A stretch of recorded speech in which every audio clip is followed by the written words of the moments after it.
I'm getting better at pushing the buttons closer together. Hey, YouTube. All right. We're live on Instagram and live on YouTube.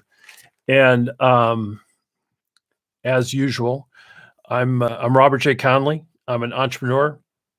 I'm trained in accounting. I had a profitable 20-year commercial real estate career, and I'm an expert in personality types and innate abilities. And I'm here to help you solve your problems. I invest the time to understand your innate abilities and personality.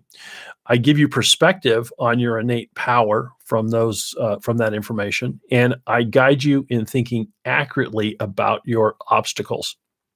And we work together to develop solutions that are in alignment with your core being.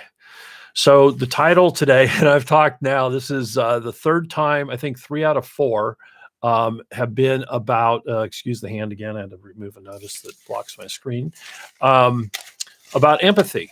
And the title of this one is Empathy, It's Not for Amateurs. So as I talked about the other day, the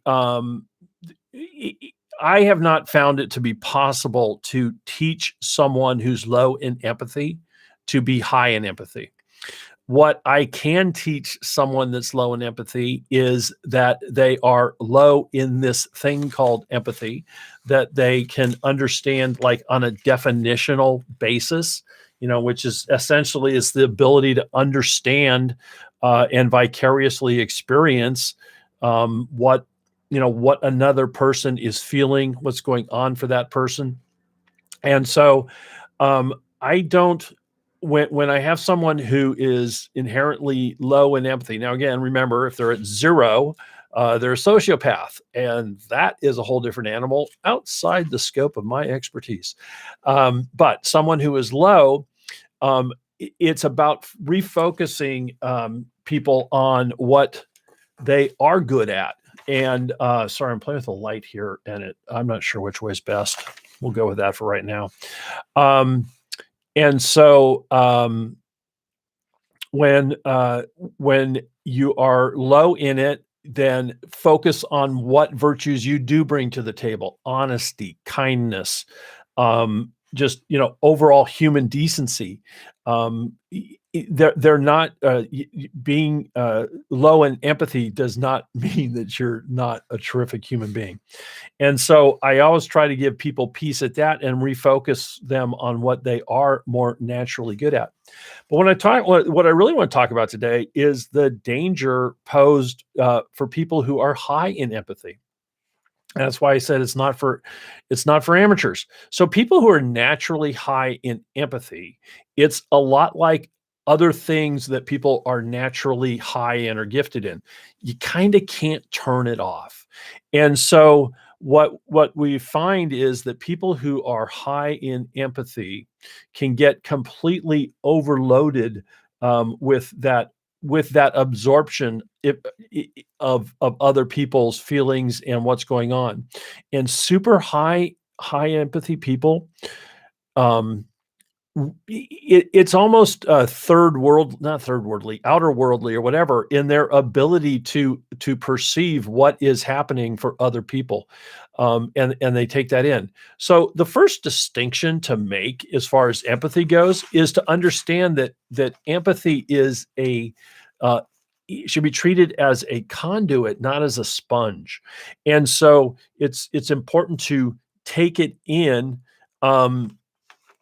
But also let it out. And so the work to be done by someone high in empathy is to design the systems that allow what has been absorbed to drain, and to also work to be better in real time at taking it in, letting it out, taking it in, let it out as you go.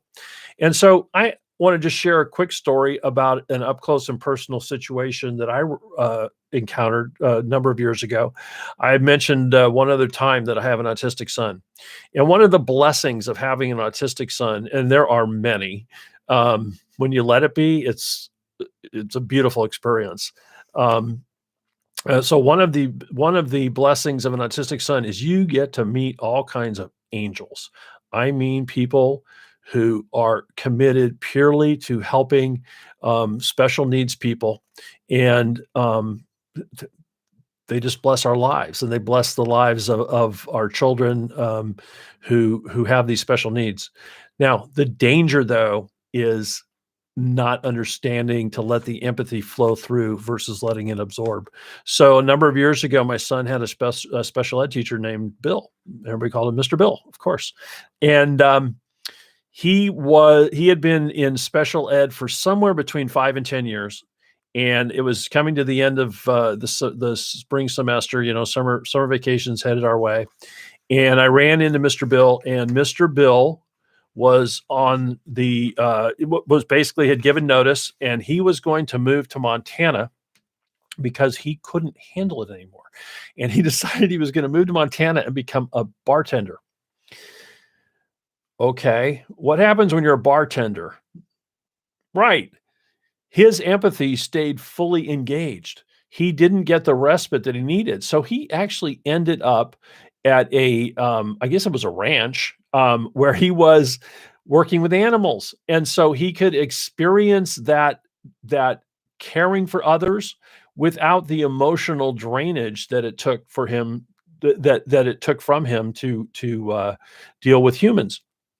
And I think he's still there. To be honest with you, I've lost touch with him in the last few years. But so the important thing is the management of it, because if you don't manage it, you'll end up shutting completely down. And I'm aware of a few circumstances where people who didn't understand this, and I didn't understand it as a younger person. In fact, it was only in hindsight, like, oh wow, that's why he disappeared, or that's why she disappeared.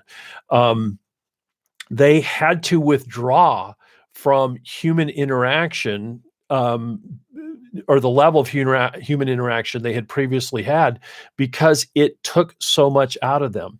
So, again, to review, if you are low in empathy, focus on those other virtuous things that you bring to the table: honesty, caring.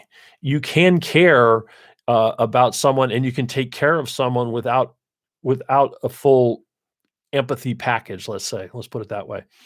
And if you are high in empathy, make sure that you are aggressive in managing it, understanding it's a conduit, it's not a sponge. And if you let it be a sponge, you will need to be wrung out at some point in your life. So that's what I got. I hope it helps. And I'm Robert J. Conley, and I will see you next time.